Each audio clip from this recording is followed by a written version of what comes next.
Hi everybody, welcome to my channel. I'm Aman Luthra, and today's video is going to be a little bit different from what I usually do. So instead of going out on the trails today, we're going to go out on the lake with an inflatable kayak.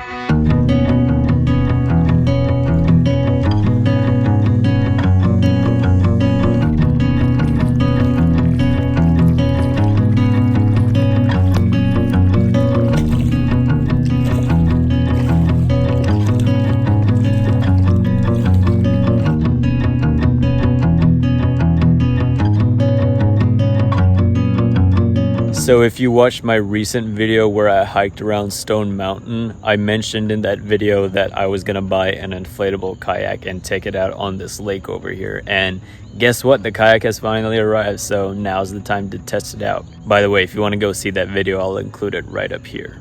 But yeah, I recently bought the Intex Challenger K1 Kayak, which is an inflatable kayak, and I'm also gonna give you a little review on it in this video. So before we blow this kayak up, I just wanted to mention that this kayak does come in its own little carrying bag, and it weighs about 24 pounds total. So it's very much manageable, and it includes the kayak as well as a paddle. But the first thing that we have to do is blow it up, so let's go do that right now.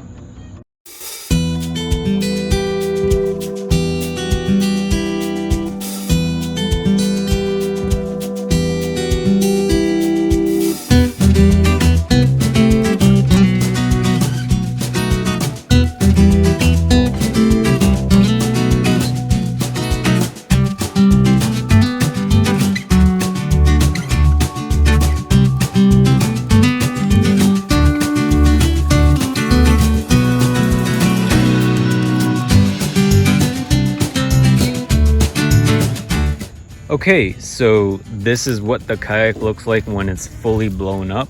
So it's about 9 feet long and about 2.5 feet wide. So I think that's pretty reasonable for a kayak. And basically when you blow this up, there are two different chambers here. So down there is the first chamber and here's the second chamber. And I really like that design because if for whatever reason, if one of your chambers got a hole in it or whatever, then there's still a good chance that this kayak would be floating. So that's a good design. And another thing that I really like about these valves is that there's actually two different spots here that you can see. So like right here, this is the first screw and down there is the second screw. And basically you open up the first screw when you're trying to pump air in, and then you open up the second screw when you're trying to take the air out when you're done. And I really like that too, because once you open up this first screw and you take out the valve, then you don't have to worry about the air coming out. So that's also a really good design that I really liked about this. So some other things about this kayak. So here's a cord that you can pull onto if for whatever reason you were to fall in the water. So this is what you would pull on. And right up here is the cargo net. So this is where you can keep your stuff right in front of you if you really have to. And this right here is the seat, which we have not attached, but I'll show you what it looks like when we do attach it. And that right there is what you put in the footrest. So you basically take this part and you stuff it in the front in here. And basically that gives you a little bit more leg room. Now there are some people who will be okay with not having that at all, so that's up to you. But personally, I think it's worth it. And of course, that's my life jacket, which the kayak does not come with. And just a friendly reminder, you guys, I've seen a lot of people come out in this lake and they go kayaking without a life jacket. And personally, I don't think that's super safe. So please wear your life jacket when you come out on the lake. So let's go ahead and attach the seat to the kayak. So this is the seat again, and this section right here is the base of the seat, and then this section right here is the backrest. And for the base, there's a Velcro strap. Okay, I know it's a little bit dirty right now, but that's okay. But there's a Velcro strap here, which will attach right here. And then after that, there are also two more straps, which you attach to both ends of the kayak, and you can adjust them if you want to. So I'll show you what that looks like. Okay, we have attached the seat, and this is what it looks like. Now, the only thing that we still have to put together is the paddle. So let's do that right now. All right, I went ahead and put the paddle together. So it's a little over 7 feet long and it weighs about 2 pounds. So very much manageable in terms of weight. And the only thing that's left to do is to put the fin on the bottom of the boat. So the fin goes on the bottom of the boat right here, and it is also detachable. Yeah, so overall the assembly was pretty good. Blowing up the kayak takes about 5 minutes, and then putting everything else together takes about another 5 minutes. So 10 minutes total, very much manageable. I like that. Okay, now let's go out on the water and see how it does.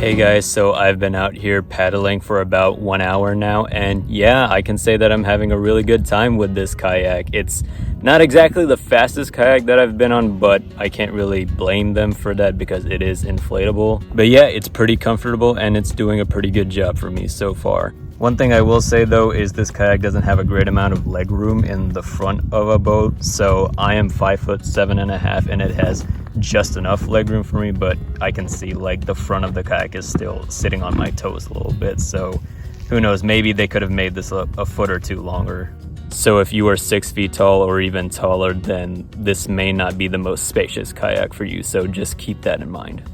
And another thing too about this paddle is that it's not the most sturdy, so I think that will limit the amount of speed that you can get out of this kayak, but it's still good enough for me. That's not something I have to complain about that much. And another thing too that I really like about this kayak is that behind my seat right here, there's actually a compartment back here where you can store some extra stuff that you might have. So I put a little bit of stuff right there, so that's pretty handy as well. So there's a lot of space on this boat for you to put things if you really have to. The last thing that I have to mention is the cost of this kayak. So I was able to find this kayak on Amazon for just $60, but I have seen the price of this kayak fluctuate a lot. Sometimes I've seen it over 100, over 150, and sometimes it's been less than 100. So you might have to be a little bit patient if you're waiting your turn. But another thing you can do is also possibly look at the used kayaks, and chances are you'll find a cheaper one there. But yeah, for $60 or for around $100, I'd say this is a fantastic deal. And because it's inflatable, you also don't have to put a mounting system on the roof of your car either.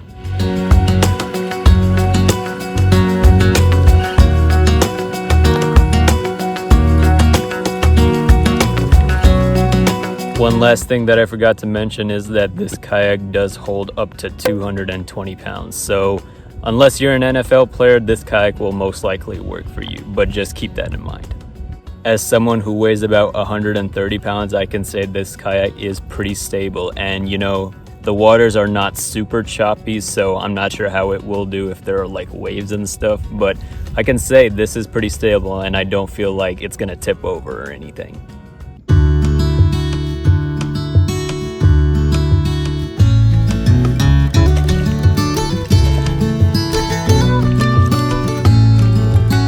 So what is my final takeaway? Well, let's just talk about the bad stuff first so that we can end on the good note. So the two things that I don't really like are, one is that the legroom is not super spacious. So I do think that they could have made this about 1 or 2 feet longer, and I think then it would work really well. And it would probably work well for people who are taller than me as well. And the other thing too is that this paddle is not exactly the most sturdy paddle, so there are probably faster paddles out there, but it's good enough for me, and that's not something I have to complain about, but I think other people might find that to be a burden. And on the good side, for one, it's super cheap. So like I said, I got this for 60 bucks, but even if you get it for $100, I think that's still really cheap, because a lot of the kayaks that I've seen cost around $200 or $300. And because it's inflatable, you don't have to buy a mounting system for the roof of your car either, and you can easily store it as well, and you can easily carry it around. It's not too heavy either. And also keep in mind that there's actually a 2-person version of this kayak available, which is called the Challenger K2 Kayak. This is the K1 Kayak. So that's another option that you can look into as well.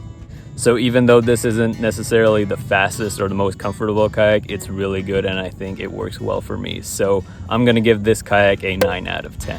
So pretty good, and I'm definitely gonna keep this one. So do you own this kayak or another inflatable kayak? What kayaks do you prefer to use out on the lake? Comment down below and let me know. But thank you so much for watching. Make sure you like this video and subscribe down below so that you don't miss out on any future adventures like this one. Okay, bye guys.